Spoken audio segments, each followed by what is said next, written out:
तो अगर आपकी ऑर्गेनिक केमिस्ट्री वीक है, ठीक है, और आप CSIR नेट जून 2025 की प्रिपरेशन में लग चुके हैं, ठीक है, आपको लग रहा है कि हाँ मेरे को तो CSIR नेट जून 2025 क्रैक करना है, और आपको ये भी पता है कि मेरी जो ऑर्गेनिक केमिस्ट्री है वो वीक है, ठीक है, तो उसको कैसे अच्छा बनाए, कैसे हम CSIR नेट जून 2025 में ऑर्गेनिक केमिस्ट्री में 75 प्लस मार्क्स स्कोर करें, तो आज मैं उसके बारे में डिस्कस करने वाली हूँ। Hello everyone, welcome to CSIR net Adda 24/7। तो बात कर लेते हैं कैसे ऑर्गेनिक केमिस्ट्री को स्ट्रांग बनाया जाए, या अगर मैं बात करूं कि यहाँ पर कैसे ऑर्गेनिक केमिस्ट्री में, सिर्फ ऑर्गेनिक केमिस्ट्री में 75 प्लस मार्क्स आप स्कोर कर सकते हैं, ठीक है। चलो तो बात कर लेते हैं। तो जैसे कि आपको पता है, यहाँ पर अगर मैं बात करती हूँ आपके जो टॉपिक्स हैं, आपका देखो आपको करना क्या है, आपको बेसिक से एडवांस की तरफ जाना है। और अगर मैं बात करूं यहाँ पर आपके जो टॉपिक्स हैं, जो इंपॉर्टेंट टॉपिक्स होने वाले हैं जिन पर आपको ध्यान देना है, वो आपके कौन से टॉपिक्स होने वाले हैं। देखो GOC तो आपका बेस है, तो उसको तो मैं बोल ही नहीं सकती कि चाहे आपका क्वेश्चन आए उसमें से या क्वेश्चन ना आए उसमें से, आप वो टॉपिक स्किप कर ही नहीं सकते, ठीक है, आपको वो करना ही नहीं है। अगर आपने वो टॉपिक स्किप किया, GOC को स्किप कर दिया, जनरल चीज को ही स्किप कर दिया, तो आप आगे के जो चीजें हैं, आगे के जो टॉपिक्स हैं, उनको कैसे कवर कर पाओगे, ये बहुत ज्यादा मुश्किल हो जाएगा, ठीक है। तो अगर मैं यहां पर बात करती हूं, GOC आपका मैंडेटरी होगा, ठीक है, उससे रिलेटेड क्वेश्चंस आपको करने हैं। पहली चीज, कोई भी टॉपिक करोगे उससे रिलेटेड क्वेश्चंस करने हैं, DPP सॉल्व करनी है आपको। दूसरी चीज आपको क्या करनी है कि जो भी PYQ है, मैं प्रेफर करूंगी जैसे ही आप टॉपिक कवर करते हो, टॉपिक खत्म करते हो, उसके डायरेक्ट बाद आपको PYQ और उससे रिलेटेड क्वेश्चन, जो भी नया क्वेश्चन मिलता है, सारे सॉल्व करने हैं, ठीक है। देखो तो अगर मैं यहां पर बात करूं, आपको GOC तो करना ही पड़ेगा। नेक्स्ट अगर मैं बात करती हूं, नेक्स्ट टॉपिक, अगर मैं टॉपिक की बात करूं, यहां पर स्टीरियो आएगा, स्टीरियो केमिस्ट्री, ठीक है। उसके बाद जो आता है आपका, वो आता है आपका रिएक्शन इंटरमीडिएट,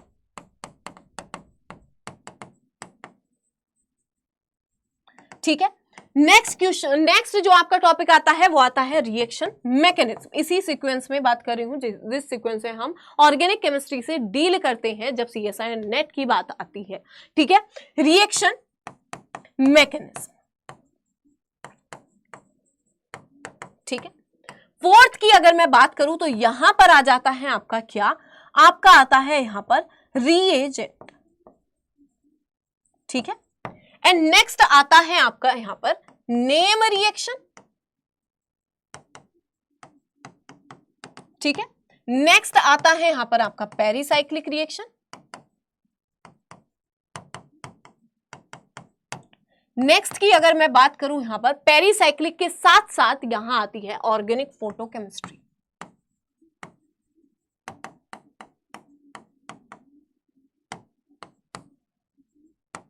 ठीक है। नेक्स्ट अगर मैं बात करूं हेट्रोसाइक्लिक,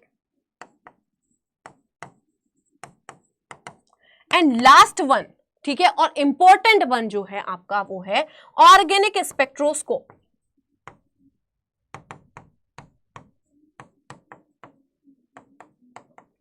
ठीक है। अब देखना, जरा ध्यान से चीजों को समझने की कोशिश करना। पहली चीज तो आपको यह पता होना चाहिए कि जब आप ऑर्गेनिक की प्रिपरेशन करना चाहते हो, ऑर्गेनिक में ज्यादा मार्क्स कैसे अचीव करने हैं, कैसे ऑर्गेनिक को स्ट्रांग बनाना है, तो आपको पहली चीज आपका होना चाहिए कि आपको सिलेबस पता होना चाहिए ऑर्गेनिक में कौन कौन से टॉपिक्स हैं जो आपको पढ़ने होते हैं, ठीक है। तो अगर मैं टोटल की बात करूं, एक रेट्रोसिंथेसिस भी आता है, ठीक है, एसिमेट्रिक सिंथेसिस भी आता है, लेकिन वो अगर हम बात करें उसको आप स्किप भी कर सकते हो। उसमें इतना अगर आप पढ़ के भी जाते हो, आप गारंटेड नहीं बोल सकते कि वो क्वेश्चन होगा उनसे रिलेटेड या नहीं होगा, ठीक है। तो अगर मैं यहां पर बात करूं तो 1 2 3 4 5 एंड यहां पर 6 7 8 9 और 10, टोटल जो आपकी यूनिट्स दिख रही हैं, आपको 10 यूनिट्स दिख रही होंगी, राइट, ठीक है। तो अब यहां पर बेसिक से स्टार्ट करना होगा और बेसिक से आपको एडवांस की तरफ जाना होगा, ठीक है। आपने सबसे पहला काम करना है GOC को कवर करने का और GOC से रिलेटेड सारे क्वेश्चंस ठीक है। अगर मैं यहां पर बात करती हूँ स्टीरियोकेमिस्ट्री, फिर आता है आपका स्टीरियोकेमिस्ट्री, ठीक है। स्टीरियोकेमिस्ट्री से हर बार अगर क्वेश्चंस की हम बात करें, आपका जो क्वेश्चन आता है आरएस नोमेनक्लेचर से आ जाता है, ठीक है, आरएस एब्सोल्यूट कंफर्मेशन से आ जाता है।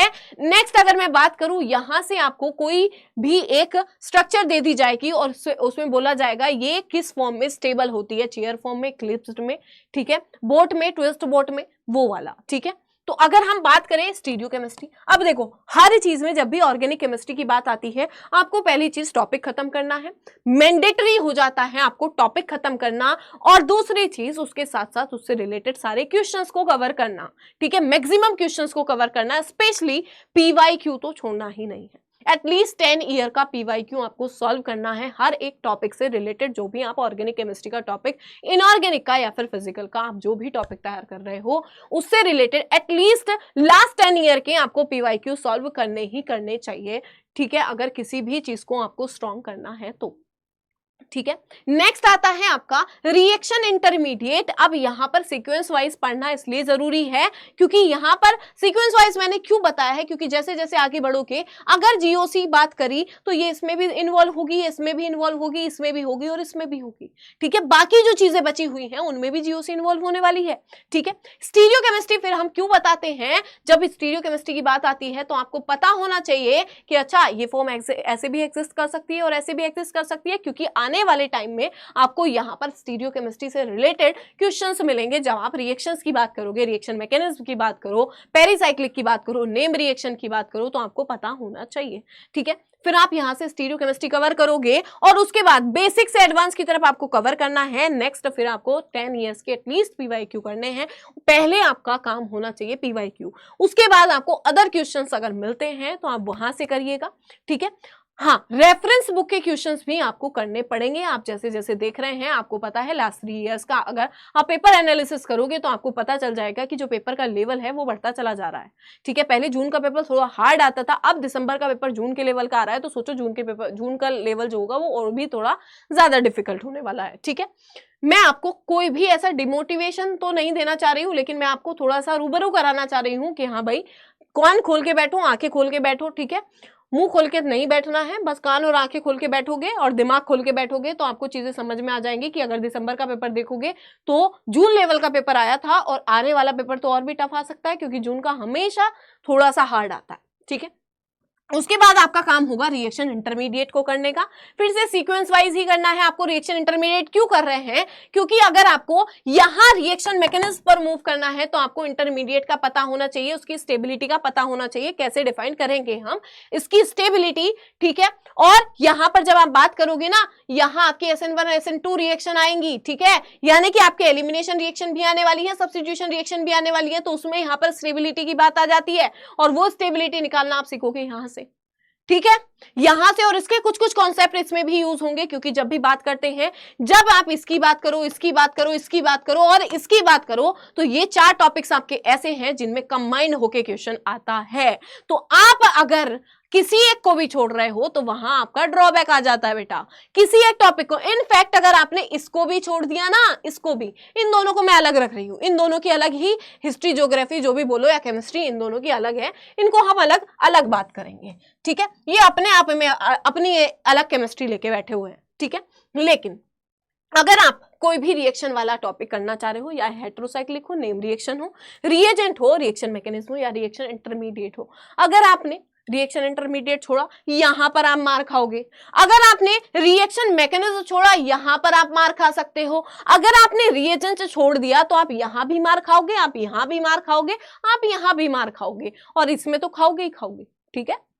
और हाँ, दूसरी चीज, अगर आप इसकी बात करोगे ना, हेटेरोसाइक्लिक के most of the question name reaction से सॉल्व होते हैं, ठीक है, तो आप नेम रिएक्शन को भी नहीं सॉल्व छोड़ के जा सकते हो, ठीक है। इस वजह से मैं आपको हर एक चीज बता रही हूं कि आपके ये वाले जो टॉपिक्स मैंने स्क्रीन पर लिखे हैं, ठीक है, अब वो स्टूडेंट्स अलग होते हैं जिनको लास्ट मोमेंट पर चाहिए, मैम बस कुछ ऐसे टॉपिक्स बता दीजिए जो हम पढ़ के जाए और भला हो जाए उनका, ठीक है। लेकिन मैं लास्ट मोमेंट की बात नहीं कर रही हूं, मैं पूरे यहाँ पर आपके जो 3-4 महीने हैं जिनमें आपका एग्जाम होने वाला है आफ्टर 3-4 मंथ, उसकी बात कर रहे हैं कि उनमें आपको क्या क्या चीजें बहुत अच्छे से कवर करनी है और क्या क्या चीजें आपको ध्यान में रखनी है जब आप ऑर्गेनिक केमिस्ट्री की बात करोगे, राइट। तो अगर हम बात करते हैं यहां पर आपको ये चीजें छोड़नी नहीं है, क्योंकि अगर आप पीवाईक्यू उठाओगे तो आपको दिखेगा हर एक क्वेश्चन यहां पर, हर एक, अगर आप देखोगे रिएक्शन मैकेनिज्म रिएजेंट के साथ मिलकर आ रहा है, रिएजेंट नेम रिएक्शन के साथ मिलकर आ रहा है, राइट, ठीक है। और इनफैक्ट रिएजेंट तो ऐसी चीज है जो पेरिसाइक्लिक को भी नहीं छोड़ रहा, ठीक है, पेरिसाइक्लिक अलग ही है। इसमें यहां पर अगर आप देखते हो इसमें 14 से 15 नंबर की पेरिसाइक्लिक आ रही है, पहले नहीं आती थी इतनी, ठीक है। ऑर्गेनिक फोटोकेमिस्ट्री और पेरिसाइक्लिक को थोड़ा सा लिंक कर सकते हो लेकिन पूरा नहीं कर सकते हो, ठीक है। इसमें अगर मेन चीजें मैं बात करूं, नरिस टाइप 1 और नरिस टाइप 2 को आप कभी छोड़ के जाने का सोचना भी मत, ठीक है। कुछ पढ़ के जाओ मत जाओ, लेकिन एटलीस्ट नरिस टाइप 1 और नरिस टाइप 2 रिएक्शन आपको पढ़ के ही जानी है, ठीक है। पेरिसाइक्लिक आपको पूरा पढ़ के जाना है, क्योंकि पेरिसाइक्लिक में जो एक जो इंपॉर्टेंट रिएक्शन होती है वो होती है ईन रिएक्शन, और अगर उसने कहीं भी किसी नेम रिएक्शन होने के बाद चिपका दी हो, ठीक है, तुम्हें हवा भी नहीं लगेगी, पता भी नहीं चलेगा कि हाँ अरे अच्छा इसमें ये वाली रिएक्शन थी। जब पता चलेगा जब आंसर की आ जाएगी और हम लोग डिस्कशन कर रहे होंगे कि अच्छा बेटा ये वाला क्वेश्चन था, और मैं ऑलवेज बोलती भी हूँ, ठीक है। तो यहां पर आपको कोई टॉपिक छोड़ने का मतलब नहीं बनता if you want good score, ठीक है, गुड मार्क्स अचीव करना चाहते हो ऑर्गेनिक केमिस्ट्री में, तो आपको इतना तो करना पड़ेगा बेटा, ठीक है। आपको अगर अच्छे मार्क्स चाहिए तो आपको सब चीजें, सब पॉसिबिलिटीज करनी होती हैं, ठीक है। आपको यहां से स्टार्ट करके यहां तक ऑर्गेनिक स्पेक्ट्रोस्कोपी की जब आप बात करोगे ना, तो यहां इसको तो आप छोड़ के ही नहीं जा सकते हो, यू नो दैट, चाहे वो कोई सा भी एग्जाम हो, CSI नेट हो, गेट हो, IIT जैम हो, ठीक है, टिफर हो, कोई भी हो, ऑर्गेनिक स्पेक्ट्रोस्कोपी अलग ही वेटेज रखती है अपना, तो यहां पर इसको स्किप करने का बिल्कुल मत सोचना। दूसरी चीज, यहां पर एटलीस्ट 10 ईयर्स के आपको क्वेश्चन पेपर सॉल्व करने हैं, ठीक है, 10 ईयर्स के आपको एटलीस्ट, यहां पर अगर मैं बात करूं पीवाईक्यू, ठीक है, हर टॉपिक से रिलेटेड, चाहे टॉपिक वाइज करो चाहे पेपर वाइज करो, ठीक है, ईयर वाइज उठाओ, ठीक है। दूसरी चीज अगर मैं बात करूं, अब यहां से जैसे जैसे आप हाथ के हाथ करते चलोगे तो ज्यादा अच्छा लगेगा। जैसे ही आपका क्या हुआ, एक टॉपिक पूरा हुआ, उसके बाद ही आपको पीवाईक्यू करने में ज्यादा मजा आएगा। नेक्स्ट अगर मैं बात करती हूं, आपको यहां पर टेस्ट तो देना ही है, लेकिन उससे पहले आपको, अगर मैं बात करूं, आपका जो आजकल के जो क्वेश्चंस आ रहे हैं ऑर्गेनिक केमिस्ट्री के, वो रेफरेंस बुक से आ रहे हैं, ठीक है। रेफरेंस बुक को जरूर देख लेना, एटलीस्ट उनके क्वेश्चंस तो देख ही लेना, चाहे उनको डीप में पढ़ो कि नहीं पढ़ो, एक बार क्वेश्चंस को गो थ्रू कर सकते हो, ठीक है, अगर आपके पास टाइम मिलता है देन रेफरेंस बुक। उसके बाद, और अगर आप हमारे साथ कनेक्टेड नहीं हो तो हमारे साथ कनेक्टेड हो जाना, क्योंकि हमने इस वाले सेशन में भी, जो आपका ये वाला एग्जाम हुआ है CSI नेट दिसंबर वाला जो फेब में हुआ है, उसमें भी हमने रेफरेंस बुक के क्वेश्चन कराए हैं, आने वाले टाइम में भी हम रेफरेंस बुक के क्वेश्चन करवाने वाले हैं, ठीक है। नेक्स्ट होता है आपको यूनिट वाइज टेस्ट देने हैं, ठीक है, टेस्ट तो देना ही है, एटलीस्ट आपको पता होना चाहिए, और उसके बाद आपको कंबाइंड टेस्ट भी देने हैं, ठीक है। नए नए क्वेश्चन आते हैं, आप अप्रोच करिए, ठीक है, अभी से अप्रोच करोगे तो आप अपने सारे कॉन्सेप्ट्स को क्लियर कर लोगे, और यहां से फिर मार्क्स अचीव करना आपके लिए इजी हो जाएगा। शर्त यही है, बेसिक से पढ़ना पड़ेगा आपको, ठीक है, बेसिक से एडवांस आपका क्लियर हो जाएगा, तो सब चीजें आप कर लोगे, स्कोर भी आप यहां से अच्छा प्राप्त कर लोगे, ठीक है। थैंक यू सो मच, मिलते हैं नेक्स्ट ऐसी ही किसी वीडियो के साथ में, और अपने दोस्तों के साथ में इस वीडियो को जरूर शेयर करना, ताकि वो लोग भी अच्छे से प्रिपरेशन कर पाएं और ऑर्गेनिक केमिस्ट्री को बहुत अच्छे से स्कोर कर पाए, ठीक है। थैंक यू सो मच, मिलते हैं किसी ऐसी ही वीडियो के साथ।